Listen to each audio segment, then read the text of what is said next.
Hi everybody, it's Jess, your go-to YouTube dance commentator, and we're here taking a look at round 1 of the IDL 2026 Sydney series. Now, I've already taken a look at the live stream. I had many emotions circulating there. I feel much better. I took a day of rest, and I'm feeling so much more equipped and ready to tackle these in this scope and in this way. So thank you guys for your grace and patience with that. For round 1, we're going to look at it now. For round 2, that's going to be released onto Patreon today, but we'll go onto YouTube and other spaces the following day. So if you want it early, Patreon's the perfect place to do that. I have tiers that are specific for dance leagues and battles alike, so if that's all you like, I got a perfect tier over there for you. Ready to dive in here. I'm really looking forward to seeing these in wide cams, because the close-ups are cool, but just not very helpful on some of the categories, so let's go ahead and get started. First matchup, I believe, is Jam Republic and GRV, so we're going to watch both of those.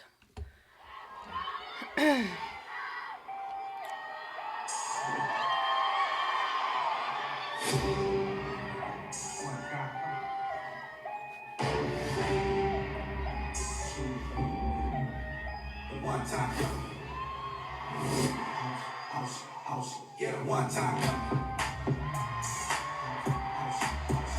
one time, house, everybody's all right.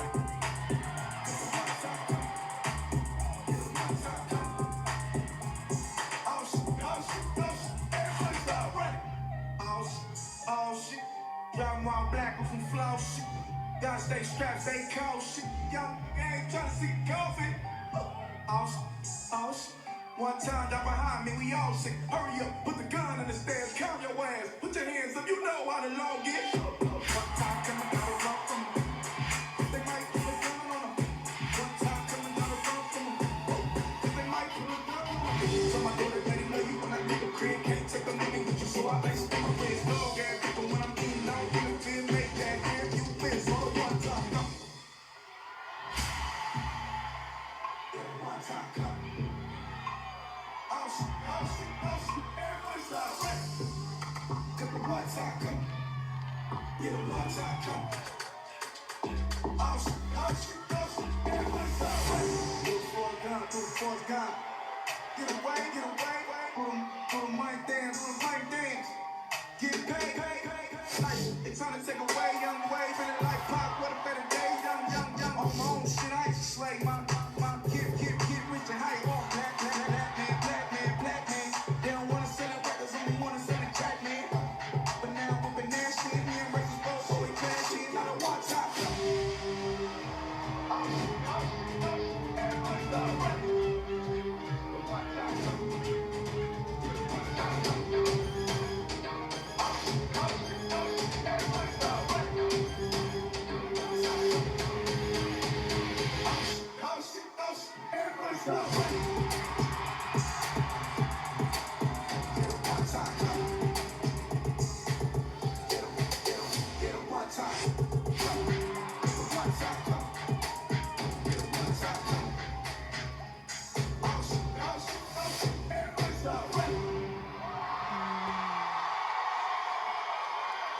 Okay, and GRV.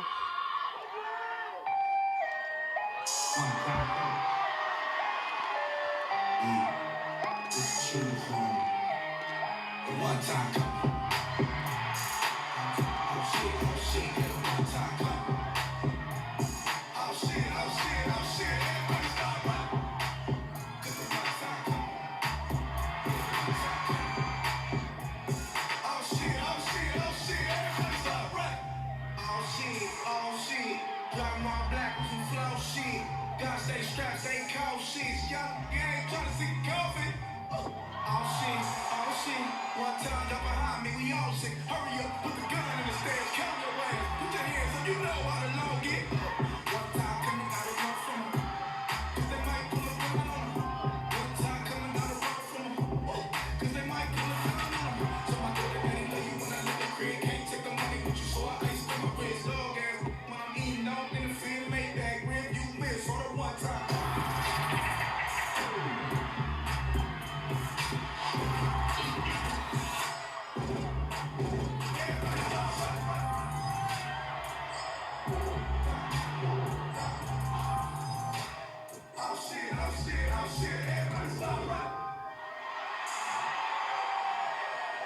One time, come. Oh shit, oh shit, oh shit, everybody stop.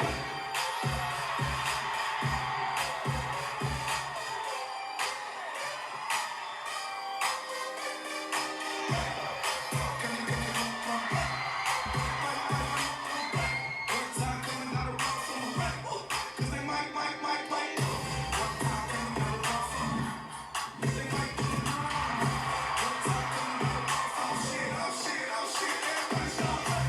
Everybody stop, everybody stop. Oh shit, oh shit, oh shit, everybody stop. Oh shit, oh shit, oh shit, everybody stop. Oh shit, yeah, one time come. Oh shit, everybody stop.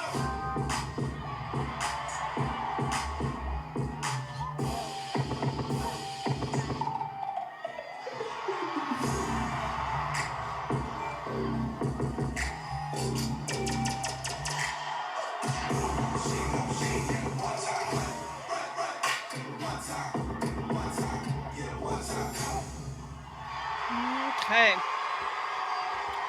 All right. So I'm going to go to Instagram to find the scores real quick. Okay. So here is what I'm seeing. Complexity. So the GRV took all categories extensively by a good bit on some of them. I would say for, what is it? Cleanliness. I'm surprised the gap isn't bigger there.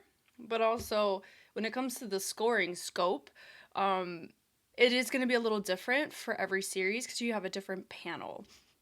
Let me see. Creativity. Okay. Musicality. That's interesting. I actually low-key agree with that. The difference of that. Staging. Yeah. There's some really, really cool transitions that GRV did in that wide cam that I'm excited to talk about. Complexity. Absolutely. That absolutely checks out there. Spacing. Yeah, spacing's a really, really tricky one for this venue is what I was hearing. That it's a smaller stage, so having to calibrate to that is a bit difficult. So we're gonna go through and we're gonna talk about each team. I'm gonna give an overview, just watch through.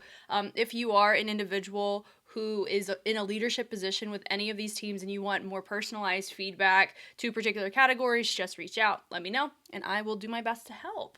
Okay, let's start with Jam Republic.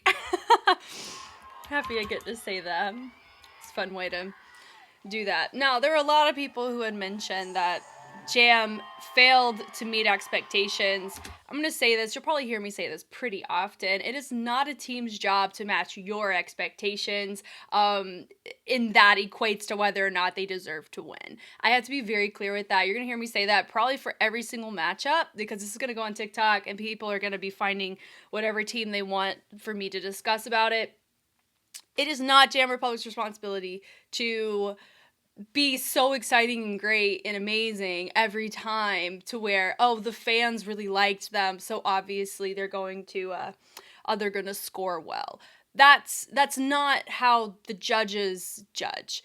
That can be how the fan vote is decided. So there is value in that thought, but not as big of an influence as a lot of people are projecting it out to be. So I wanted to be very clear there. You're not going to hear me say, oh, they didn't meet my expectations. Nah, fam. Like, did this routine match the criteria? In some areas, no. That's okay. That means that there's way more areas of opportunity with this routine moving forward in comparison to, what we've seen before. So I like that we have the variety of the dynamics of the redirections on that was cool. We have the pauses, the poses. Spacing is absolutely a big kahuna issue for all teams except for Royal. I think Royal is the most competitive for spacing. I'd say they have a lot of dynamics in this intro, meaning that we have a lot of redirections, a lot of focal point choices for features. All that looks fantastic. Their spacing and lack of cleanliness were the biggest factors in what lowered their score substantially. Complexity of choreography also, they were, for all of this, from beginning to end, you're going to notice the entire routine was hanging out right here when it came to movement, to music integration. That's why I was surprised that I agreed as much as I did with that huge point difference between GRV and Jam in terms of complexity of choreography, because you have how you're choosing to explore on a track. Yes, they're remixed in a different way. Was this remix enough of a tone shift throughout that allowed for us to see different postures of movement? I don't think so. So that's why you have a lot of syncopated choices. So just because you're being intricate, that doesn't naturally automatically equate to complexity. If you're not able to execute it, that's going to affect your score and cleanliness, right? And authenticity. So the ball changes were fun in the transition. So we have a lot of individuality, but unfortunately, because we're not showcasing a large degree of cleanliness, it's going to affect when we're individualized. It just looks like not a cop-out. I don't want to call it that. It's more of a... we can't appreciate the individuality because we haven't justified cleanliness, is mostly my point. So the airtime there was fun. We have the marches on that, matching different timings, but of course we have different postures, different distances away from each other. The add-ons were fun. Now, I've heard many people talk about, why didn't we have our go-to people that normally get featured? Why aren't they featured this time? It really, worked against them here.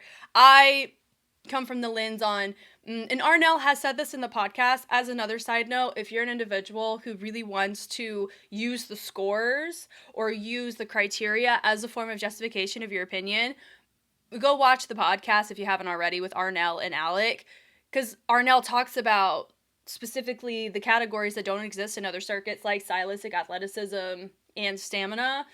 I think it's really important to at least have that awareness, because it'll help you understand where these judges are coming from, at least to a certain degree.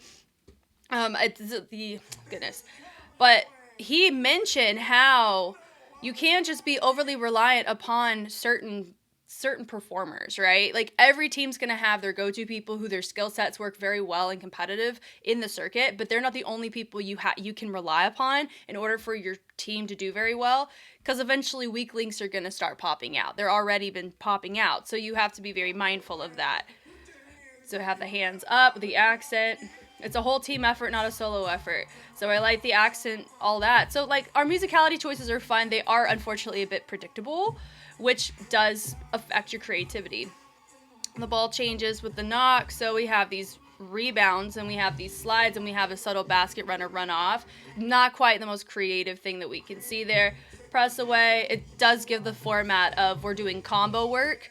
Combo format, it's similar to, you have groups that do choreography and then they move off and then a new group comes on and they do a combo. So that's like a combo format. It's not as creative, and whenever we get to GRVs, there's a particular transition that they did that I think was that combated that exact thing in a great way. So once we get there, we'll get there. But when we end up knocking on the shoulder, super subtle, we end up all changing, accent through. Number 11 really stood out in the close cam. I thought it was really fun. We melt it through and then we knock it back. This add-on, unfortunately, was super difficult to read from this particular vantage point. Why? Because the spacing is so off. You can't even see it balanced because you have some of your members not being able to be seen. So that's unfortunate. It happens, though. The drop down with the head. Accent was cool on the choices. We have a lot of unison with predictable deviations and dynamics, meaning with the add-on. A lot of unison here, very syncopated, travel back. I like the remix. This is cool. How we're executing in torso is still the same. That's my main point. Even if the track, let's say the track gives more of this that kind of synthy percussion that you would see more in like the Amapiano, Afro kind of pocket of movement. Unfortunately, if our body is not showcasing that authentically in torso, and torso is the biggest one, your carriage and your posture, unfortunately, that's not going to read, and it's not going to help in your musicality. It's not going to help in your creativity. It's not going to help in your complexity. It's not going to help in your authenticity either, which are 4 categories off the jump. Yeah, they add on here with the weight, but you see what I mean? This is another combo. You just have people have a small group, and then you have more people expand on it with a drop down. These are really, really, really risky in this type of league. Whenever you have people go off stage and you have just a small group be left, then you're relying on less people than the people that you have on your lineup to justify these categories, because these categories are not like, okay, we did one authentic thing, so I get full point value. It's about how you execute every category throughout the routine. So that would be, how complex is your choreography throughout the routine? How is your cleanliness throughout the routine? Even in your individuality, do you have dynamics that create structure to make it very intentional with that choice? Things like that. So the little meltovers are really cool. I like the press up is nice. Good tension out of that. So they have a fun airtime. So I like that moment there. That was fun. The leapfrog moment. He goes a round off, backflip, or backflip, back tuck maybe. He doesn't land the most effectively. Here's why. He gets super off compared to everybody that I believe was supposed to be an add-on. I don't know if it was supposed to be a feature, if it was a feature. Unfortunately, the environmental dancers overtook in terms of energy and projection, which is a category, projection communication. That was a miscommunicated segment. I would say part of it comes from comes from the formation itself. It is really hard in the staging to know who's a part of the grouping of choreo and who is not, who's environmental versus who's focal point. And then, of course, also having your moment with your flipper. Unfortunately, he didn't join in until about the second half of that. Then they bring it up, bring it through. We're doing some light feet. It did give more of a... we're doing it to justify the style more so than you're transporting me into the light feet space. And that's a big thing. That's another Arnell point. Arnell has said that exact thing. You need to transport people to the culture and community of the genre that you're justifying, whether through music, through movement, through staging, things of the like. And that's going to be for every single team that we see. So we have these intricate moments with the upper body that helps with a da-da-da-da. That we see a couple times. A lot of visuality here. Not as readable as it could be for similar reasons that I've already stated. So we have the spacing off on the stage left compared to stage right in terms of the distance between each other. Knock up with the kick. So we have some unison with the choice to work on our stamina, meaning that you want your choreo, on average, you're noticing teams showcase more complexity near the tail end of their routine in comparison to the middle. It's because your stamina is being measured at the end as well as the beginning. That's normally where your stamina, gets kaput. So if you're showcasing complexity in, let's say you're being very full in your choices and you're projecting and you're communicating, and let's say you're cleaner in the ending compared to the beginning, you may score higher in stamina, because the first things that go away are going to be authenticity of your posture in whatever style that you're justifying, if any, your cleanliness, as well as your spacing, and let me see, your basically the execution side goes bye-bye the moment you get near the end and you're gassed. It's something that is, as a practitioner, the many people who choreograph or who dance, you guys may absolutely be able to relate to that, right? So that was fun. I like the isolation choices there, the polyrhythm of that. How polyrhythmic is this? What that means is how much are we multitasking within our content? Not extensively, and if we are, there are a lot of predictable elements within it for a type of pocket or posture this type of track is. I do a walk it out, which is fun. You end up knocking it back. I kick it about 3 times there on the bases, and then they project and press forward. So that was cool. I don't mind it. It's something where we have a lot of areas that unfortunately we didn't score as high in comparison to the Vancouver track. I will tell you right now, very, very, very high chance that they had more prep time together for Vancouver in comparison to prep time here, and that's going to be reflective in the overall performance with all of these categories. I said this immediately from New York. The moment you get this group together to actually work together for multiple days, multiple weeks together, like other teams, they're going to match that level of cleanliness and projection. So that, I would say, is the safest reason as to why this routine was significantly underwhelming in terms of projection, communication, complexity, spacing, technical execution, across the board on everything, would be those reasons. GRV time. Whoa. Oh, I gotta go from the beginning. Here we go. So they end up using the same song. Different remix. And I bet that was a really fun emotional captivation that happened. We have some subtlety with the range, dropping down with the head, and I like the reveal of your first feature. We bring it through. I like the focal point going to the inside to have your feature be shown. So they end up swinging the arms, they press it, project it out, accent goes out, you have this travel up with body roll, one time coming, they end up switching off on the arms. Subtlety of feature looks really fun. Notice the individuality, we match structure of dynamic, which is exactly the point I talked about with Jam Republic. Whenever you're having a lot of individuality, having some structure with it will absolutely help you maintain that cleanliness score, but still have individuality. And the point here, notice the lower body. Some of our people unfortunately didn't quite lift the leg as high as I think they needed to in order to maintain that type of choice. With the drop down is fun. The kick was really nice. We do a little tap down. Really fun complexity. You have that rigidness of posture in the torso with the weight shift. Then we end up taking it back like we're doing a Dougie. Heavy, heavy ISO'd. Drop it down. So, oh, we're not at that transition yet. Never mind. So we have a couple different groups already. Polyrhythm through, not really doing polyrhythm through delegation yet, but I like the little add-on happening there. We pull it up with the bases. Then we end up taking the knees, swinging them around with the kick, the press on it with a lot of different dynamics and choices through it. We do a kip up. Next feature, I like the accent with those where she was leaving behind. I thought that was cool. Then you have the straight line in the back, redirect. Now this part right here, these dancers were not on stage at all until this point. I thought that was so smart because most of the time people start with all of their dancers on stage and finish with all their dancers on stage.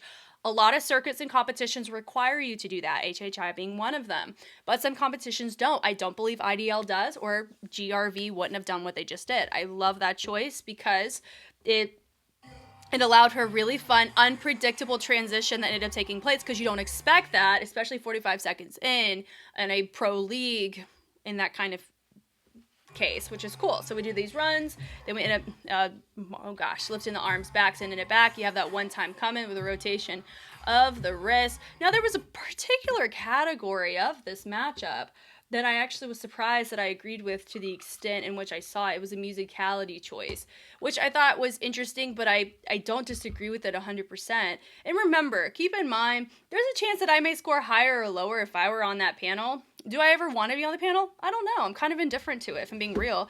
That's a complete side topic. I've had that conversation before, but we'll talk about that later.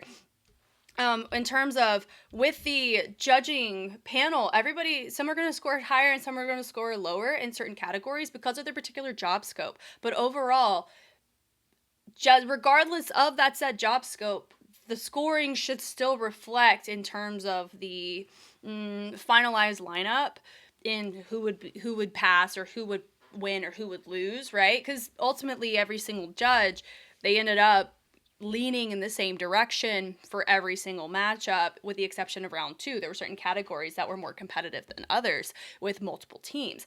All that's great. And keep in mind and remember, the judges are not comparing the way that I'm doing it right now, and you guys at home watch it. There's beauty in that. It's okay that they don't. It's okay that they don't, because it's a disservice to the teams if they're being judged at a straight line comparison, because that's not setting anybody up for success, and it's really hard to measure in that way, if that makes sense, with this type of criteria structure. If we had it a little bit different and the judges, their job was, okay, pick which team, that's a little different. But because the scope is take the team, help them match the criteria, how well do they do it, and then whoever had higher points wins, comparing in under that realm and that lens and that scope is not the most appropriate. Does that make sense? So my apologies. I've never really had to explain it like that before, so I'm sorry if that was a little bit long-winded or a little bit not clear.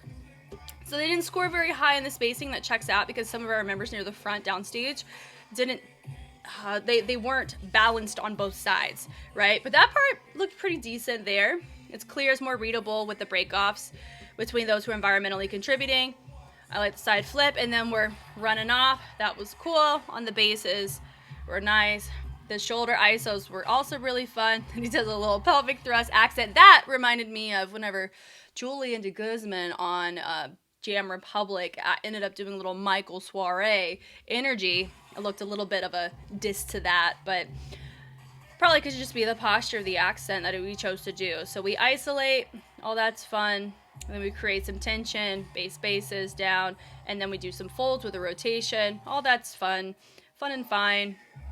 And then we end up base. And the reason why I absolutely in the wheelhouse of both teams scoring pretty similarly on musicality, despite there being larger gaps in other areas, is because back to the original point that I made with Jam Republic, whenever you're having a song with these types of timbres and tonal colors, meaning the sound context that exists within it, there's going to be predictable elements, predictable formations, predictable techniques, predictable stylization that's going to take place because of whether it's GRV or other teams. They've established that type of perspective within not just the league, but also in the community space where this type of track would be shown and showcased. So that's the risk you run. I talk about this very often with battles in the whacking circuit specifically, because in whacking, there's a certain discography that gets used pretty often, and that gets really hard the more you hear those songs. And your judge has seen 15 different perspectives to that said track. How are you going to be different and creative? This song is really hard to justify creatively through musicality for that reason, I would believe. And I think that's okay. And it also comes down to the job scope of the individual, of the judge. If the judge has seen 15 different routines done to the similar caliber and similar technique perspective that they're seeing here, that's going to affect which category? Creativity, musicality. Is it going to affect cleanliness? No, because that's not the same scope of what cleanliness gets measured on. Do you know what I mean? Which is why it's important to know that the categories that are being measured, some of them equate to the general picture and some of them don't. And that's okay if you have a routine that's super messy or it's super clean, but it still can get docked in other areas because cleanliness is one category out of 10 that a judge is measuring, right?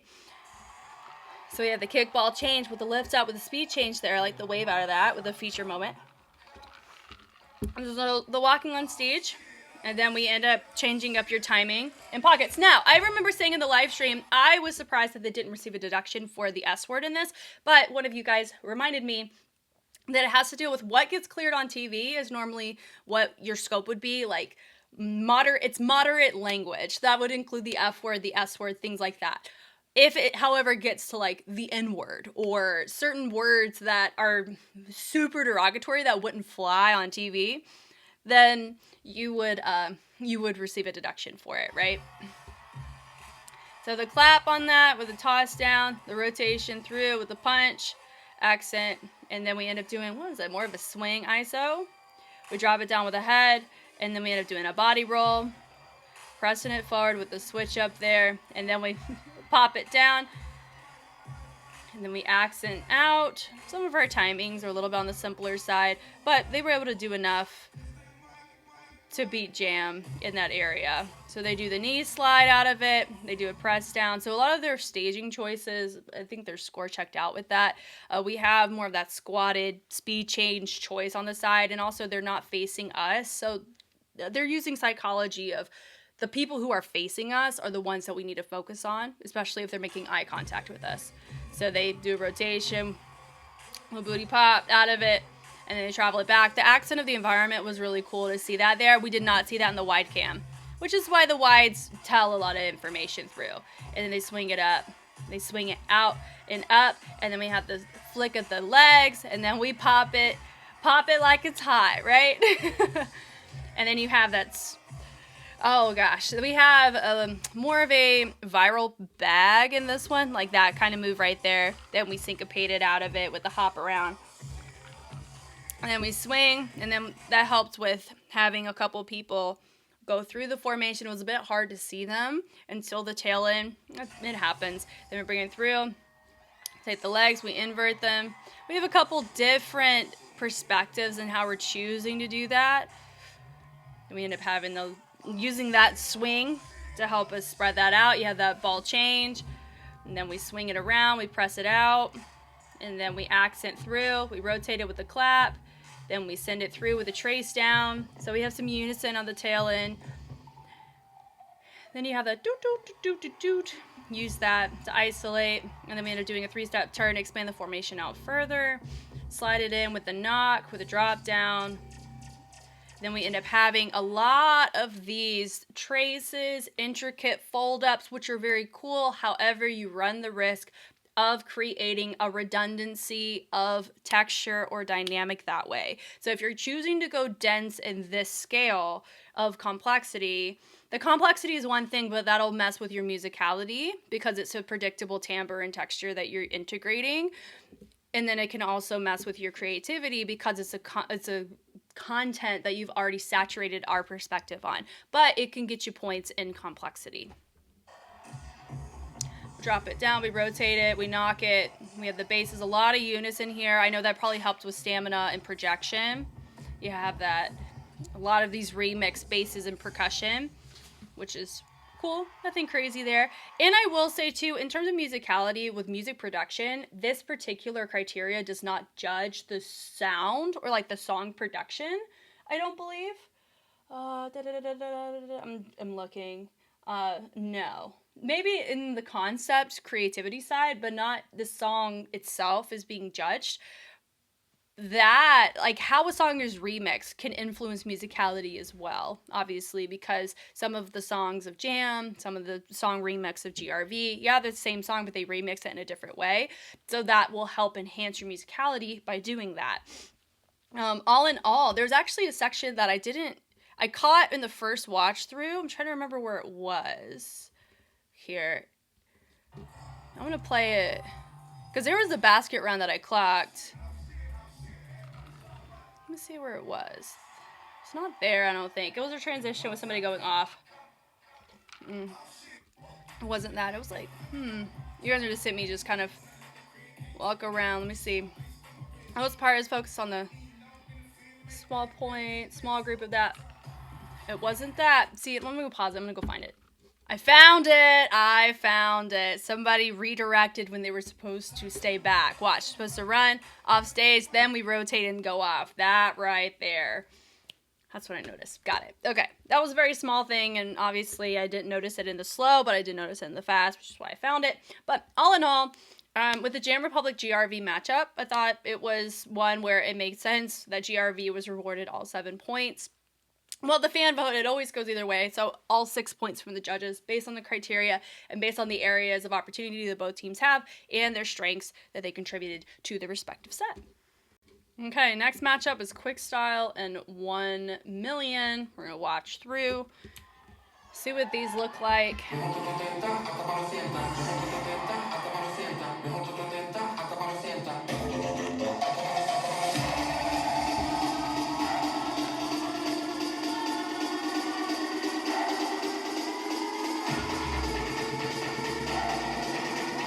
Plus number 18.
believe one male ended up getting, they got all, I mean, all of them were sweeps. I think they got all judges, and I don't know if they got all categories. Let me go look. Okay, here's what we have. Complexity of choreography went to quick style. Staging, musicality, creativity, stylistic athleticism, cleanliness, technical execution and authenticity, spacing, projection, yeah, absolutely. Stamina. Okay. Interesting. Okay. Okay, quick style.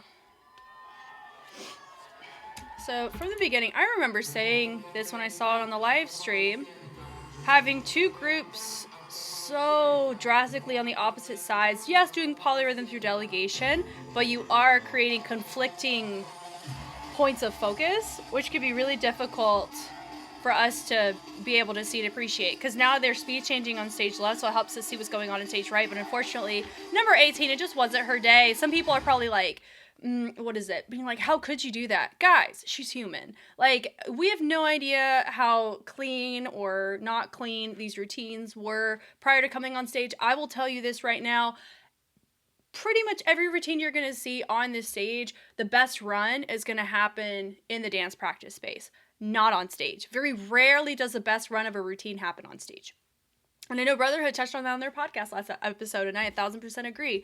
So in the case here, she just had her day. I have done that exact thing. I've walked off stage before in the middle of, like, at near the tail end of a routine because I couldn't remember it. And by me just standing there, not even knowing what to do, me being off stage was better than me staying on stage and just standing there. So she at least kept going and tried her best, right? So unfortunately, her choice really took away from what was happening over here. It happens.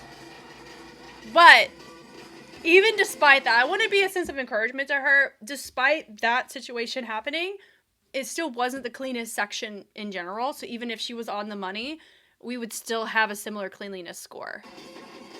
It just didn't set up the tone of the track as effectively because it happened so early on. The drop down, we have this lean on it with the shoulder on it. Yeah, so we're not making the same choices in terms of our torso with our, with our choreography, and that's going to affect your cleanliness immensely. Not only that, I like this choice here with the pas de bourrées going on, or mostly just the ball changes on that type of percussion. The timbre is a really fun timbre to play with. So musicality, I think part of why they scored higher was because they had unpredictable they had an unpredictable interpretation of the respective track. Sure, they hit certain sounds with the type of intensity that could be expected. What they chose to do was different, which is a very different note in comparison to what I gave to Jam Republic and GRV. So we have these little accents with the hinge back, with a drop down into the push up. We end up doing a little accent through it. We have a lot of polyrhythm through delegation, but it's more so, I don't know whether I need to focus on my push-up group or if I need to focus on my center group, because the intensity is the same. In comparison to guiding me as a viewer into where do you want me to focus. I think that's a very interesting opportunity for this team, is that. Because the pulses are fun there. They end up lifting it up. You send it through with the head, that pony. Yep. The punches are fine. The chest rotation around. Oh, that's nice. We do a switch up on it. Travel up. And the add-on, not quite the cleanest there in readability. Most likely a add-on. We have this redirection in the center. We popping off here. I like the intensity of that. They didn't basket run off, which I appreciate. Arm swings around. This choice right here. That was fun. We have seen that from, goodness, what was it? GRV ended up doing that move last round. Or, sorry, in last series in Vancouver. It was just a different pocket. It was their demon set. So they end up knocking with the elbow, and then we end up creating this isolation transition, trace through, tongue sticking out. Yeah, nice when we do the ponies all the way through. I do wish that we could fully and finish all the way down and not give up on the energy till the end. But I know getting off stage really helps in focal points staying on stage. So the levels are fun, but this is it's not a repeat. Low-key is a repeat formation because we've seen the lower levels assisted partnering accented choice from them before, but we're going to consider that a fingerprint because they're doing different choices out of it. The spacing was a little bit off, got more off near the tail end of that. So we have a trio. Do you see what I mean? Like, this is a really good example of appropriate focal point delegation because you had this group over here on this side on stage right have that feature and focus, and then going down stage to stage left, they're the only ones deviating with more complexity. So complexity is still maintained, it's just delegated off to a trio in comparison to a group of 5. So they end up accenting through, they send it up, pressing forward. Man, number 18, she is just having her day, off on her timing. I'm gonna assume that's an adrenaline induced thing, which sometimes you don't know that you do until you're on stage, which is unfortunate. It could just be a day. That's life. Re-knock, re-rotate it. Those types of choices where we kept the hand on the head, lifted the hand up. We had that little that was a fun moment with the booty pop there with the DJ scratch. So now we've gone to the combo group choice. This is the first time where we've got it more isolated to a group. I think at this point it would have been really nice to have dancers come out in some capacity. Just having it isolated to a group in unison really leaves a lot of room for opportunity for your opposing team to score higher in that said category. Because remember what I said with the Jam Republic GRV matchup. Whenever you choose to leave off the stage, whoever you have on your stage is who is currently justifying your criteria. The criteria is to be justified for the entirety of the routine, not for just certain segments and counterpoints. So unfortunately, they are leaving a lot of room for that. So they drop it through. So I like the feature. She goes, what? We look. A lot of time with just a small group, which is fun. I love to see them. We end up going through, and then we end up accenting through with the pull-up of the t-shirt. That was a fun dig. And then we end up just walking on stage. I don't know. I think that really cost them, I would say, in that creativity, on that transition, for sure. That was something that I will say that was a very good quick style thing that they did in New York that I absolutely adored, was their creativity and their transitions. Unfortunately, we're not seeing that here in a really prime opportunity spot to do something really fun. Unfortunately, we didn't do it. And I think that can affect how that routine projects at the end. So we have that takedown with the trays. So the flick, I like the levels on that. And then we do more of a whacking posture for the tail end of this as a dig to 1 mil. Takedown. You know what? I'm surprised they didn't do a ton of tutting, because I would say 1 mil excels at tutting more than whacking. As you saw, like, it didn't surprise me at all the type of choices they did. So I was surprised we went the whacking route. But all is well. I would say in general, of course, there was a hiccup with a couple of the dancers, but all in all, so they got complexity of choreography and they got musicality. I still need to look at 1 mils before I would say whether or not I would score higher or lower on complexity of choreo between the two. Remember, this is an average of your judges. It doesn't mean that every judge voted quick style above 1 mil in complexity. That just means the average of the judges was that. And same with every single category. So keep that in mind. Okay. 1 million's turn. They did Lady Gaga. I know people were expecting Rude because they hinted at Rude by Hearts to Hearts in their Instagram story. I like the angles out the jump. See, look at that. I'm not surprised at all. So I like the switch up there. Creating a lot of complexity in their angles. I think the preps are a little bit off, but I like the intention of it. Really nice level justification with the shoulder shrugs. That is an example of polyrhythm through delegation. You have two different types of expression on it, but notice one was more extroverted than the other, which is why we focused here, but we got to appreciate the environmental choice. So you have some framing, flicking it out. So we end up accenting. So we have a lot of pose holds. And then we send it through, flick up, syncopated with the pops, with the hands. So I like the risk taking of that choice. So we have these The pulls are really fun. I love the fullness of 25, and I like that we have everybody also project in his group, because I remember giving that note that when you have somebody overly full and no one else is that full, it doesn't matter if you're a feature or not. If you're all doing the same thing, it's going to equate to you're showcasing the weaknesses of your team. I talk about that often in the K-pop realm all the time. So we have the arm swings. I love that on the tone shift of that, and then using that to space out, I think was really smart. I ended up doing a front walkover. For me, that's a tricky thing. I don't know if we're going to consider that, like, was she intentionally going to the ground? Part of me thinks yes, because of this right here. Now, some people are like, oh my God, how do their bangs stay there? There's a whole little tactic that you can do with your bangs, because I have bangs, even though I just wear a hat all the time, where you can like hairspray the top section but keep the bottom fringe not hairsprayed, and you like blow dry it. It's like a whole thing. There's like many ways you can do it, but I bet you that could be a component as to what's kept them there, is they've like secured them that way. Anyway, this part is my favorite section still. I freaking love it because they had to learn it the opposite way, and they are so elevated with their head and their hips. I love the clarity of that. Then she does a bridge recover. I would give the note of whenever you're doing a bridge recover of any kind, which is what she just did, notice that her knees and her legs all were facing outward as she came up. The tricky thing about that, which is, I'm going to say this with anybody who chooses to do that particular move, I've talked about this in so many choreography reviews outside of IDL.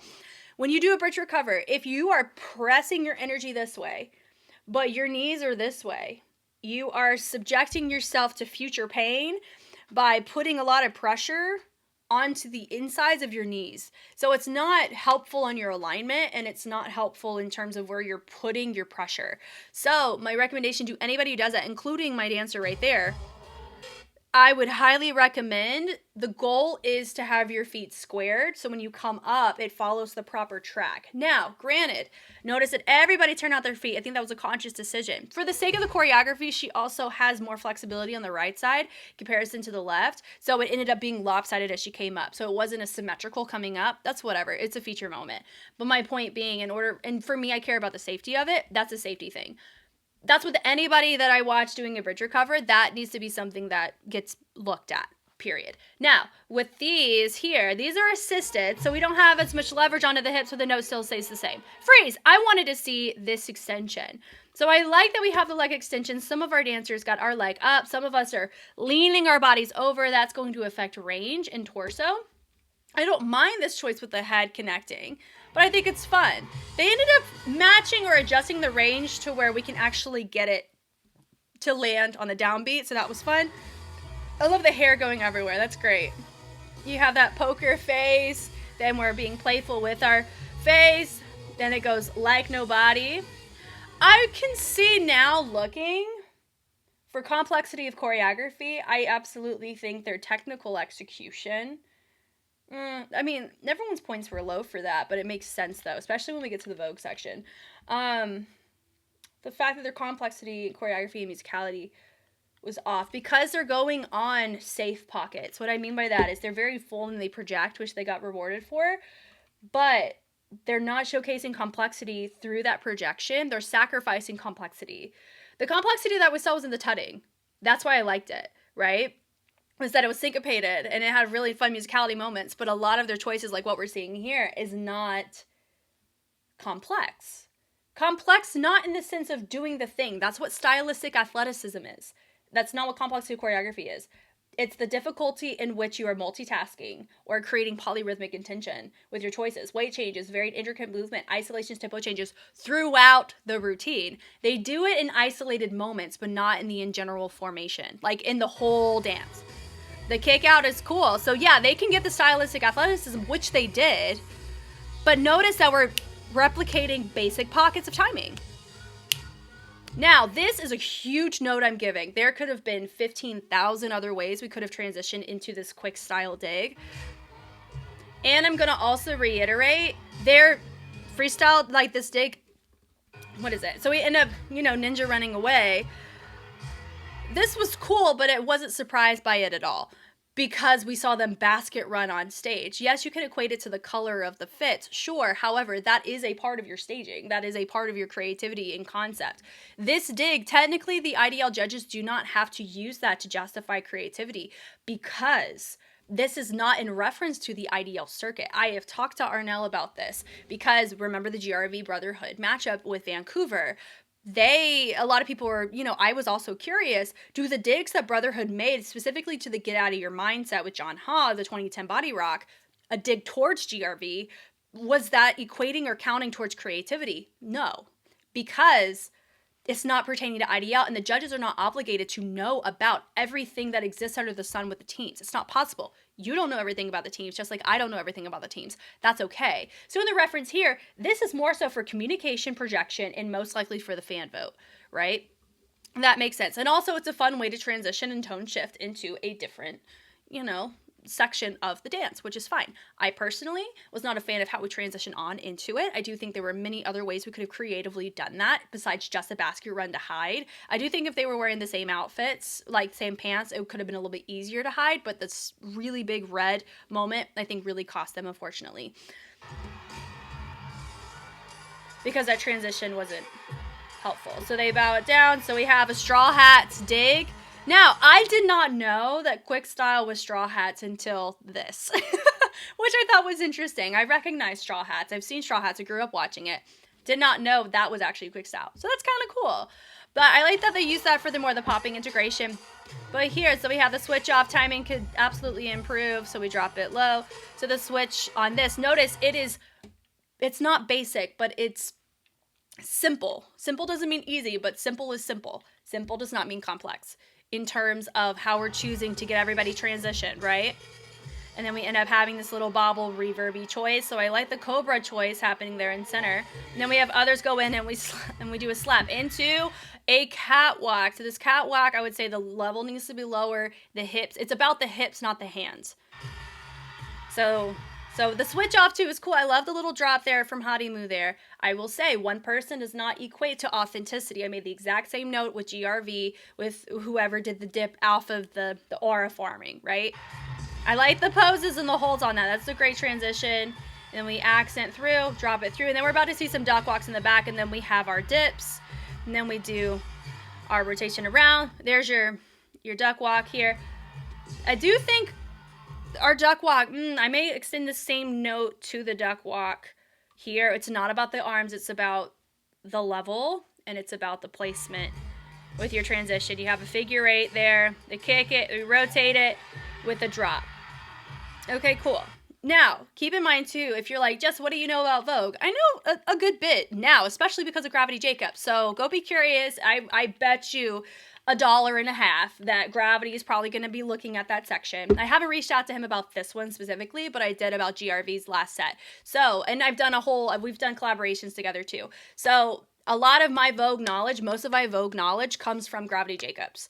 So go be curious. Moving on. So we do a little flick there. So I do think that Vogue section cost them some points on authenticity. I absolutely believe that. Knocking on the wrist, do the hair rotation out of it. It's fun. They come up. I like the intention of how you integrate those who were in the former section into the group. So they syncopate that with a booty pop. In that booty pop section, it's something that I feel was Quick Style's attempt to dig at 1 mil because of 1 mil's integration of that pretty often. So they lift the arms up with the drop down in levels. And then we have the BMI and then poker face. We are taking time to have our moments with our choreography, which I like. It absolutely helps in certain categories, but did it cost them in others? Yes. Yes, yes, yes. Bringing it forward, the hop through. We get some unison at the end. Rotate it down with a big swing with the chest, with the lean. Poker face. That reminds me of Nail by Eves because I just reviewed that. And then we hit it, we rotate it through, come up. So notice we have a big unison section at the end. Have we seen that already in the league, in the series? Yes. So is that going to be something that I would love to see with every single team, that we don't just project in unison for the end? Maybe. Now, this is the easiest way to justify your stamina, justify your projection, because when you have quantity in play with a loud range, diving into the kinesphere of your movement, really projecting in whatever genre you're choosing to justify, it's easier to get your scores for that. Do I think that can affect your creativity? Yeah, I would say. So I like this rotation. Notice the tutting. The most complex sections were your tutting sections. There's your arms expanding up. We drop it down, and then we have a nice little port de bras stylized finish with an individual pose. I thought it was fun. Everybody matched intensity, and I think they were rewarded for that.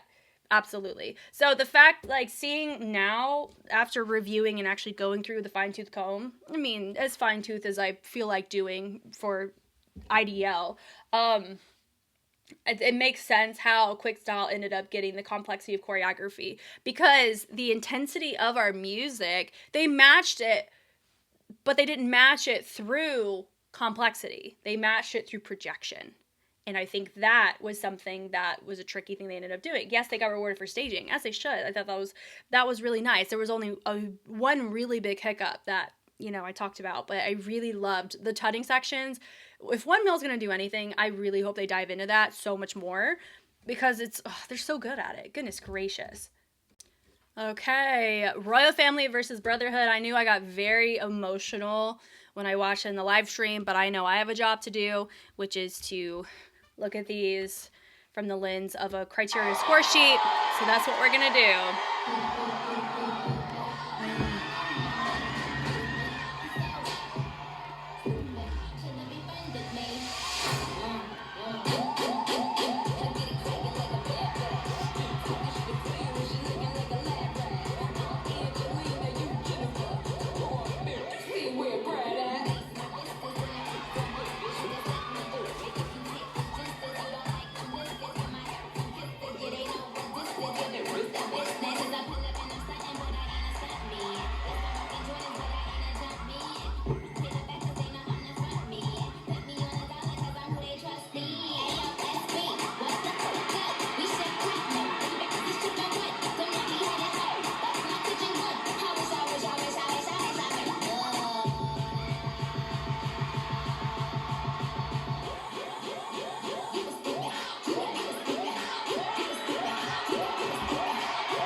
The bass is basing for shaking the camera, man.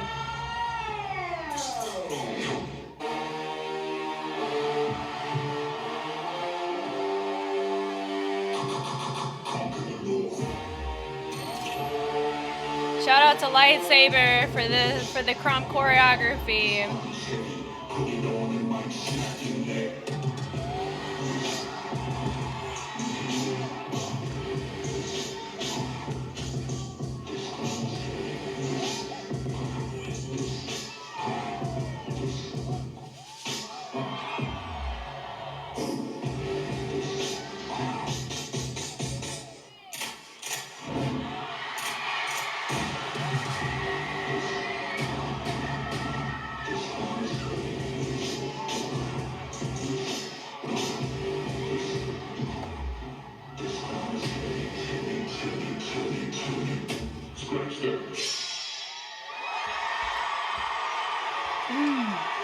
Okay, and Brotherhood.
Okay. Here are the scores for this. Complexity of choreography, staging, musicality, creativity, stylistic athleticism, cleanliness, technical execution, spacing, projection, communication, stamina, and then your overall average. Royal Family will be the team to beat in terms of spacing. Brotherhood is going to be the team to beat in terms of creativity, as well as musicality. I think these go hand in hand. For complexity of choreography, I do think this one, the tiebreaker for this, if you have complexity off of both teams, it's going to come down to the musicality and creativity of said complexity. And I would even go so far as to say even your authenticity as well. Let's get into it. We're going to start with Royal Family. Now, I've already said this about an earlier matchup. We had somebody start off there to the music, so I know that didn't help in their cleanliness score. It is not Royal Family's responsibility to satisfy your needs as an audience member. Their goal is to hit the criteria list, check off the list. The only category that they can really affect in terms of satisfying the needs of the public would be the fan vote. And it does really suck that out of all the teams, they're the only team that's never received a fan vote. So I'm hopeful for them that they'll be able to acquire that at some point. But my point is, they can do probably the same routine every single time until the day they die. If it matches the criteria, then it's going to match the criteria. The only area that's going to fall short would be your creativity, because it'll be a redundancy in concept. But other categories won't be as affected as people think they will be, just because they're not matching expectation that you feel they should have. Does that make sense? So I want to be very clear there.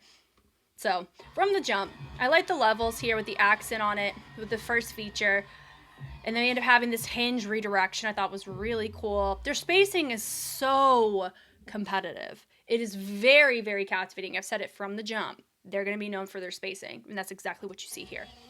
We end up having this section with the head isolations, and we end up knocking. So Royal Family also is in the case of, are they repeating as much? No. Are they still choosing to project instead of showcase complexity? Yes. I said that exact same thing about 1 million in their round one as well.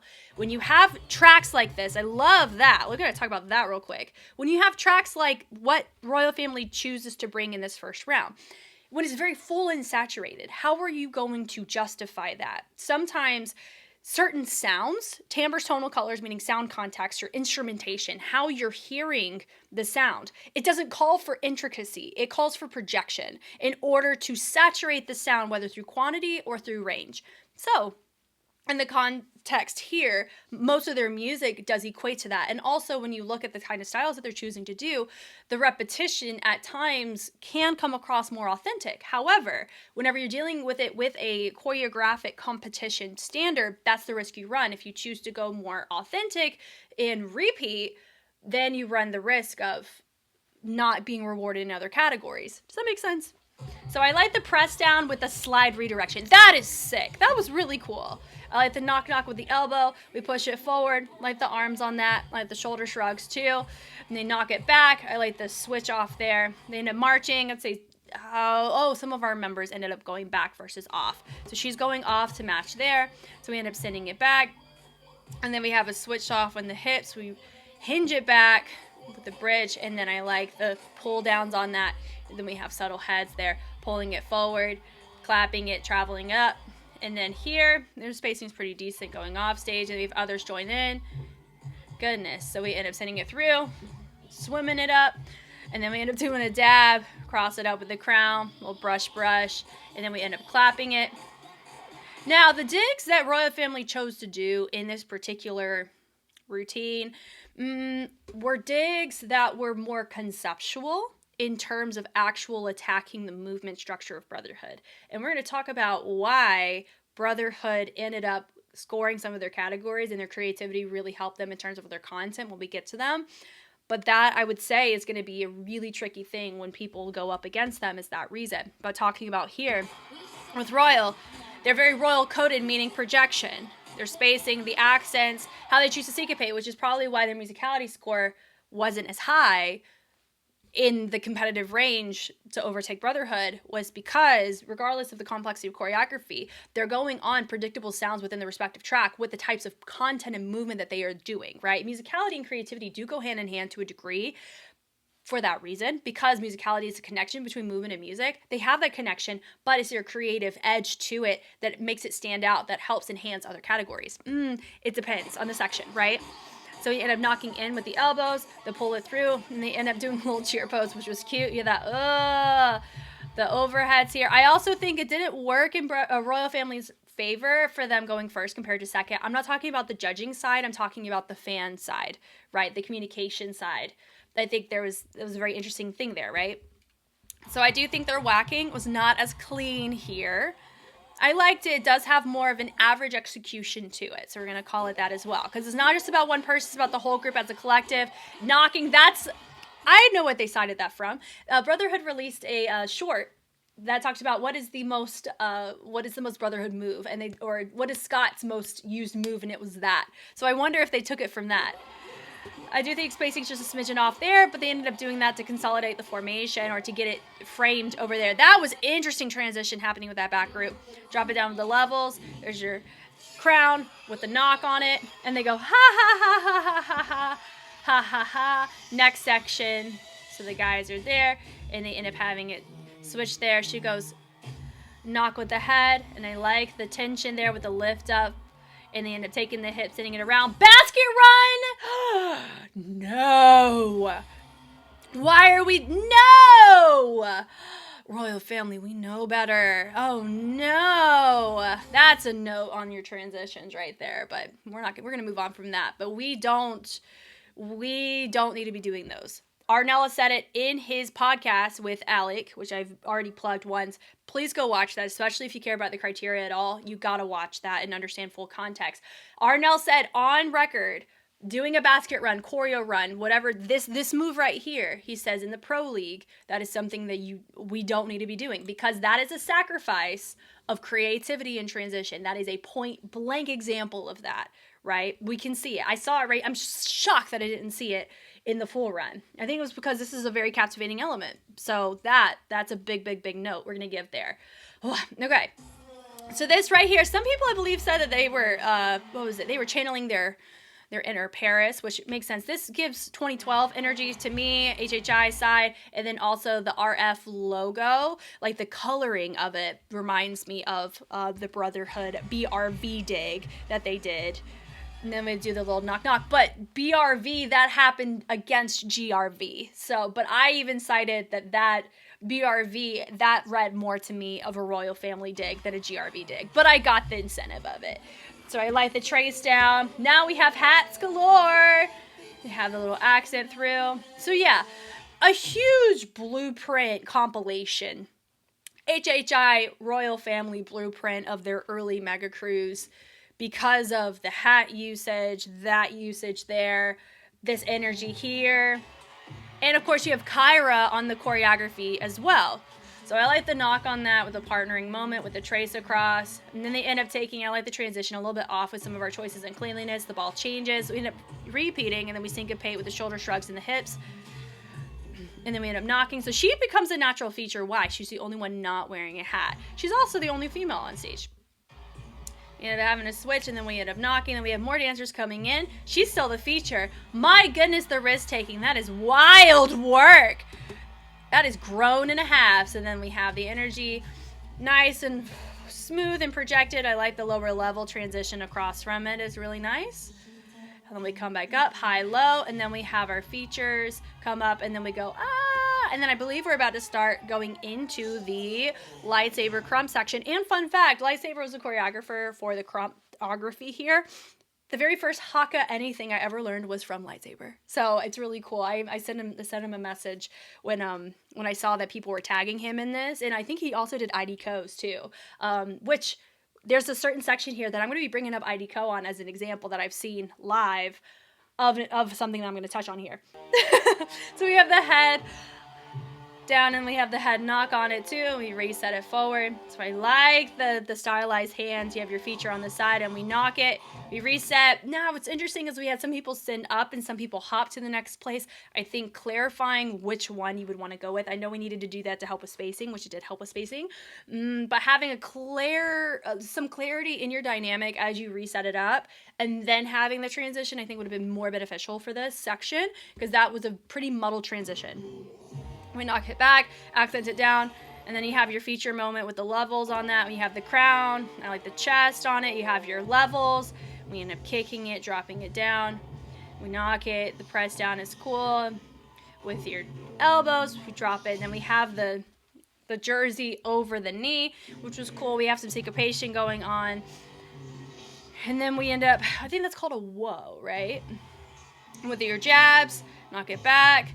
So I want to touch on, I already said this before, and I will say it again, one of the hardest styles to justify in general for a choreography competition circuit is going to be crump.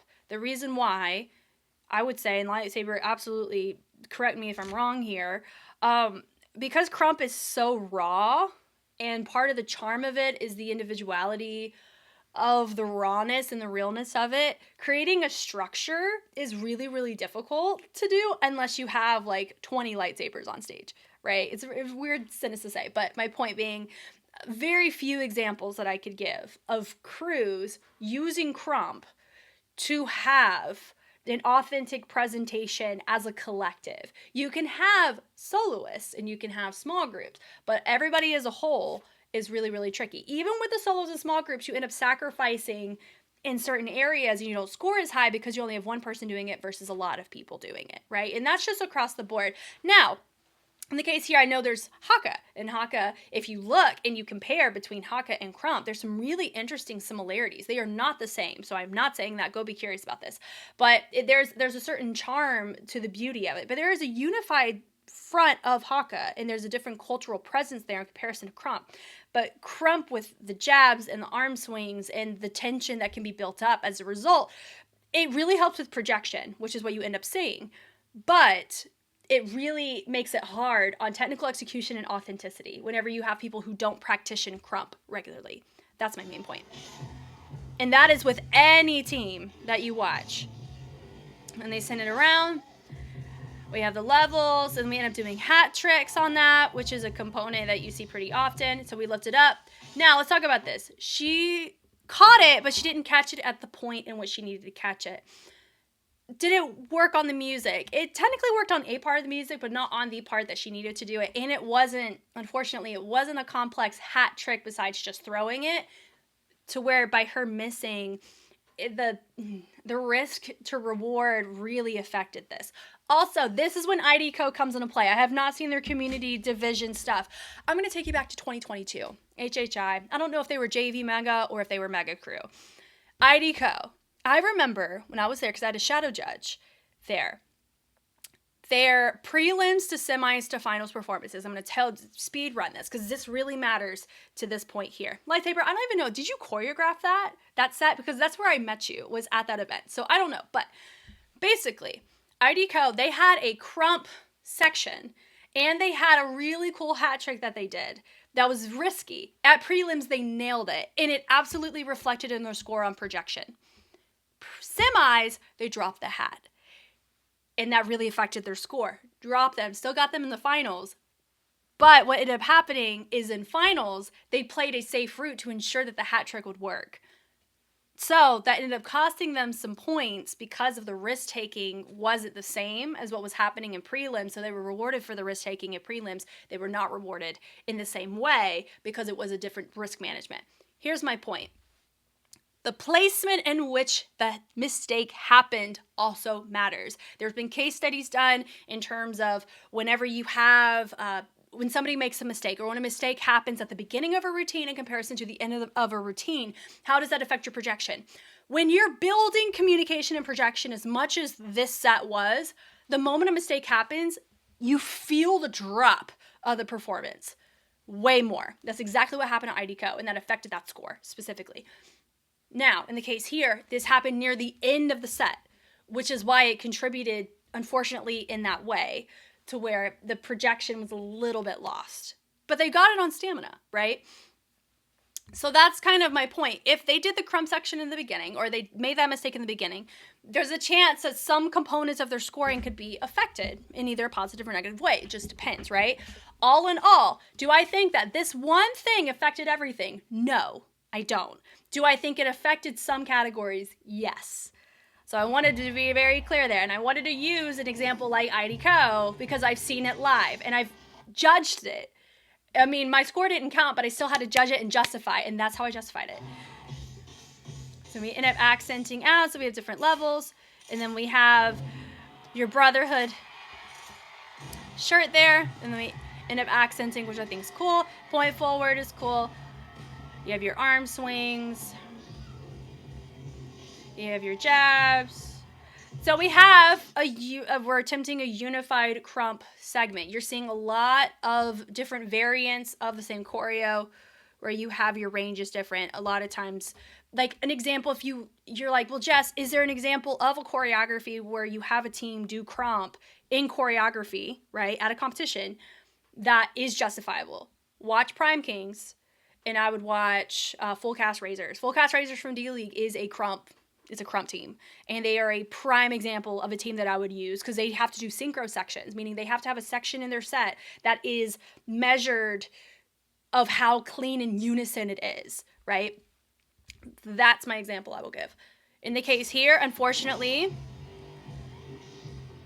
I like the stomps, I like the projection of that. Unfortunately, it's not as clean to where it feels like a unified front, to where it not salvages, but it doesn't communicate as effectively because of the lack of cleanliness and clarity. I'm going to give clarity as more of a note in comparison to cleanliness, which does contribute to a cleanliness score. So then we have a fun finish, just like go in and you have the crown, boom, with a nice little moment there. So in general, I love seeing crump in choreography spaces. It is always a risk, no matter what, when you choose to do it. High risk, high reward. I call it that kind of style for that reason, especially when you integrate hat tricks, just like with light feet, integrating, shoe tricks along those lines. Brotherhood. So I'm going to say it about this one, just as what I said about Royal Family, just in case if this is your first video with me, because this is going to go on TikTok.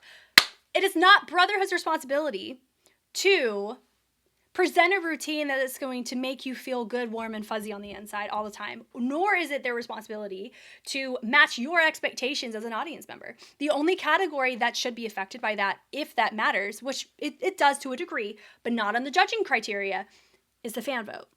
It doesn't affect your criteria, not nearly as much as people are claiming and naming it to be. It's not. So we're going to talk about it. Something that makes Brotherhood very, very dangerous in this format, which is why they're very competitive against their opponents, is what they are known for is not necessarily styles as much as Royal Family is, or other teams. It's the format in which they package it. They are known for matching pockets of timings of their opponents, as well as matching styles of their opponents, and they put it with a Brotherhood texture and performance quality. That's what makes it creative. Not many teams have done that. They've just taken stuff and they've just tried to replicate it and one-up it. They take it, they variant it, whether it's on the same track or whatever, and they try to do it authentically to themselves and not try to do styles that they can't do. Does that make sense? I'm not surprised that Brotherhood's done whacking. They've competed with whacking before at HHI Adult Division. So I like the levels on that. That was fun, and I like that it was Hamuza who did it, right? Because he's known for more of the light feet, more of the masculine styles in comparison to whacking and Vogue that are more considered more feminine styles. But anyway, so we have this little woe is me moment. So they got the category of complexity. They do really good on musicality because of their refreshment of posture and how they choose to approach it, right? Now, eventually, there's going to be certain tracks that Brotherhood's known for that they're not going to get that creativity or musicality score like GRV in round 1. They weren't rewarded for those. Why? Because whenever you're an entity that is known for certain postures, or you have trend set, that's what it is, trend setting, like Royal Family trend set in the Afro dance hall kind of sound. Then you have GRV with these hard-hitting, extra percussive, heavy bass, machine gun styled music, and then Brotherhood, they're going to have their own genres too. Like whenever you think of songs, you're going to think of certain teams.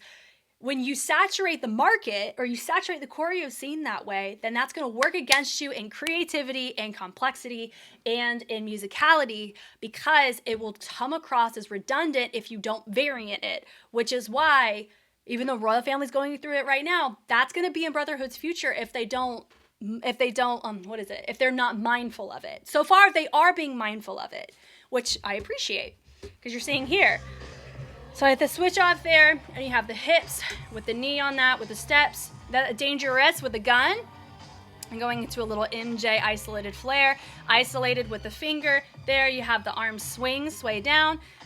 And then this part here, it goes 1 and 2 and 3 and 4. Like, I really like the groove that they chose to do there. There's your Royal Family dig. However, it didn't dig as effectively personally to me because the spacing was off. If you're going to dig at a Royal Family formation, you got to have good spacing, right? So just like there could be a couple things that we saw from certain teams where the dig didn't read, that read, but they ended up sacrificing a criteria that way. They actually showed a weak area, which was their spacing in that section.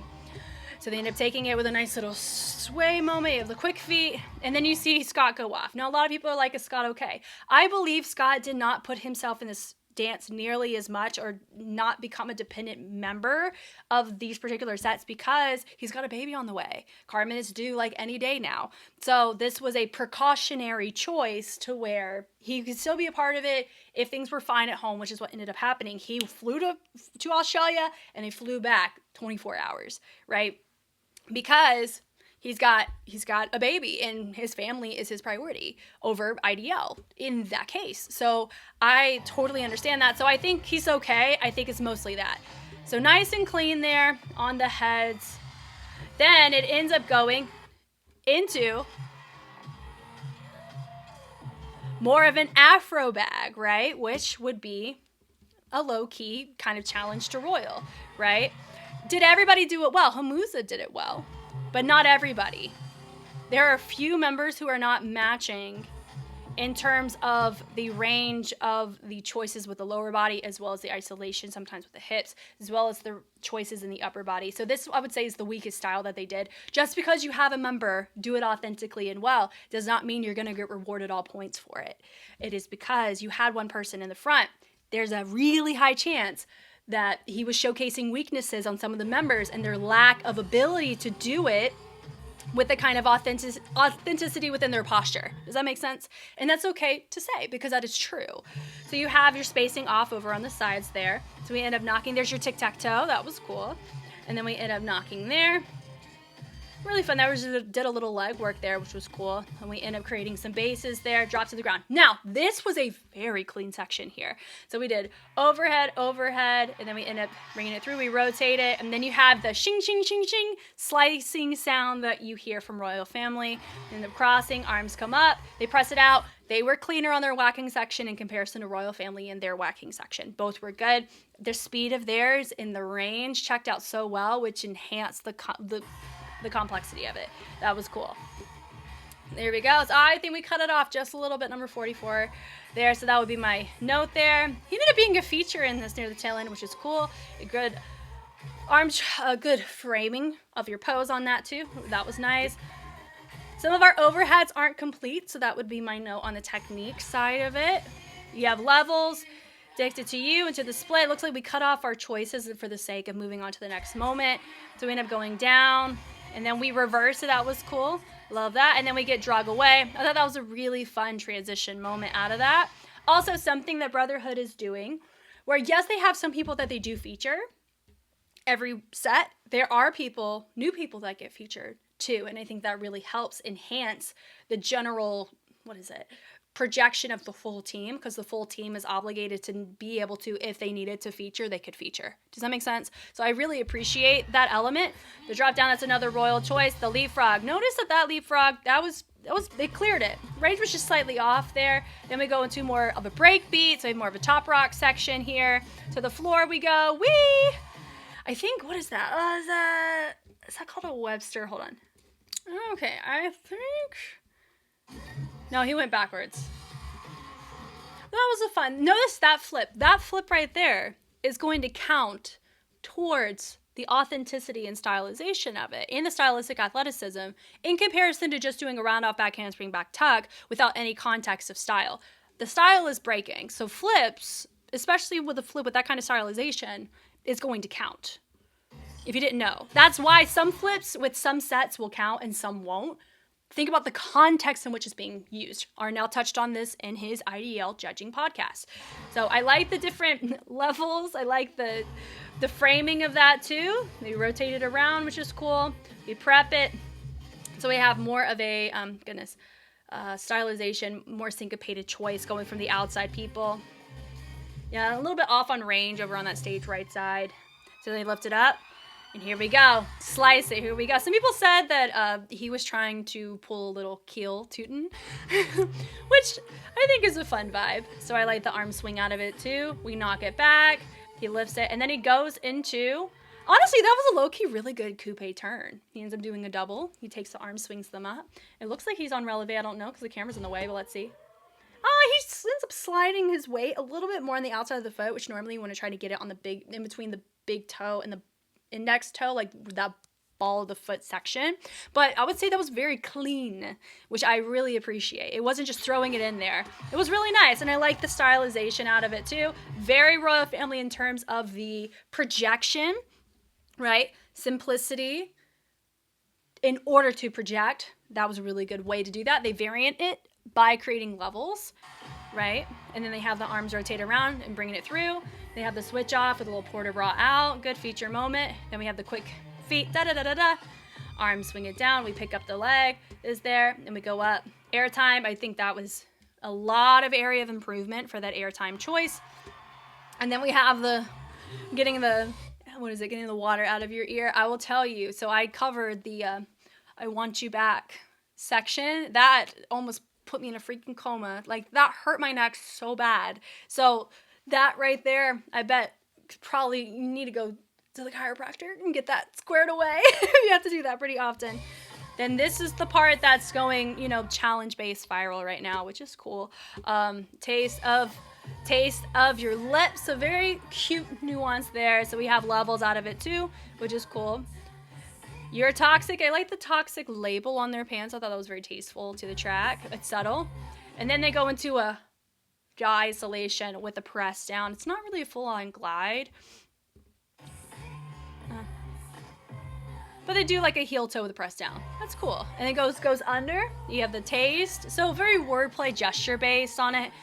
And then you have the little hula sound, which was fun. You have to punch it high-low, and they go bass. Lift it up. There's that sound we can associate to the Magic Mike. A little teasy groan sound. So seeing more of a groan perspective here, I think checks out. But it also is the same track, but they remixed it, right? The basses are cool. Now notice, this is going to be a big thing. Remember what I said in the previous matches? Hopefully you've watched it all. Where you have a small group. A small group still has to justify the criteria just as effectively as a group of 20. That's really hard to do the longer you just have that group on stage. Watch what happens. We have this for about, let me go back to the top of the section. 6, 8, now, and then you go to the end of the phrase. Drop it down, dolphin. Then we have another groan section with a slap down on the ground. And then the air time, goodness, that definitely shows some athleticism there. And look, there's already people coming onto the stage. No more than 2 8 counts with Brotherhood in an isolated group on stage.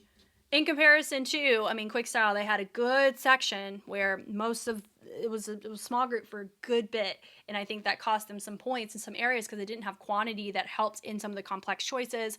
They still won that category, but I'm saying they didn't earn or garner more points in that area because when you have everybody do a hard thing compared to only 2 people do a hard thing, that's going to affect your score. Here we go, toxic. So we end up doing more of isolations, going from the elbow to the shoulder, and we send it around. Not quite as clean in this section. And we go into a vibration, and then we go space. We end up doing the switch out of that. Drop it low, diagonal, and then we end up sending it down and up. Also notice, by the second 8 count, you got another group coming out. So that's really cool. So we end up doing the switch. So now they take the arms. They're not doing as much of a drastic environmental choice in comparison to what's going on with the popping section. So they're not taking away, but they are establishing, hey, it's not just one group. So they end up knocking it down. I like the fold or the wave arms on that. And then he's like, okay, we're almost done. You got some unison happening. We rotate it through. It's more of a digitized sound, which is kind of cool. Then you have those drop to the ground, really smooth transition there. So I think that really helps. They hit it out, rotate it through. Your toxic at the heel toe heel with the knee is cool. And then lift it up, switch. And then you have the really, it's not digitized quite. It's like an isolated string sound. And so having the finger helps in justifying the isolated sound of the string. Not isolated to the track, but isolated in just the sound itself. So we take the arms, low to middle, they bring it up, and they send it off here. Now this part also has more of a stringed orchestrated perspective, so ending in the kind of, studio style-esque kind of finish was interesting. Drop it low, up, like they're about to get crump, and they don't, and they finish nice and cleanly. It was a good, clean finish. Notice in this unison section that it didn't last more than 2 8 counts. There was always something that deviated dynamically, and I think that is a really big suggestion that I could give to any team that chooses to do a unison section at the end. Please deviate it in some way, shape, or form with an add-on, with a break-off, something along those lines, and not get away with doing no more than 2 8 counts of unison. Because just like you don't want to do an add-on for 15 8 counts, you don't want to do unison for 15 8 counts, because eventually it's going to plateau and stagnate. Because that's how it works in the brain a lot of times when it comes to how our retention works, how retention just essentially works. Okay, thank you guys so much for watching. I'm really thankful that the wide cams are out. I will be taking a look at round 2 later today for Patreon, and then it will get released onto YouTube respectively, as well as for TikTok. Keep in mind, I am just one perspective of many. If you're an individual who loves to degrade people in comments and you love to project and accuse, please do not make your way into my comment section, because I will ignore it. And if it turns into a bit of an inappropriate conversation, I will block it and I will remove it, because I have free will and I can do that. Just keep in mind, everybody's growing. I did the best that I could in looking at the criteria and trying to be as helpful as possible, but I'm also going to be very clear when it comes to how people need to look at these routines. Now, also, you have the free will to look at these however you want. Please don't project your opinion onto others and expect others to also feel that way. I'm not asking you to think this way at all. I'm just trying to provide a perspective that if you've never thought about it, cool, I'm here. But if you don't care, that's great. You probably didn't even make it to this part of the video. That's also okay. But yeah, thank you guys so much for watching. Looking forward to seeing these teams. I'm so glad we have a break, so it gives them a creative break and a physical break, which I think is always a good thing, especially going into Seoul and then eventually to LA. So you guys know me, I know you. I'm Jess. Thank you guys for watching, and I'll catch you on the flip side. Bye.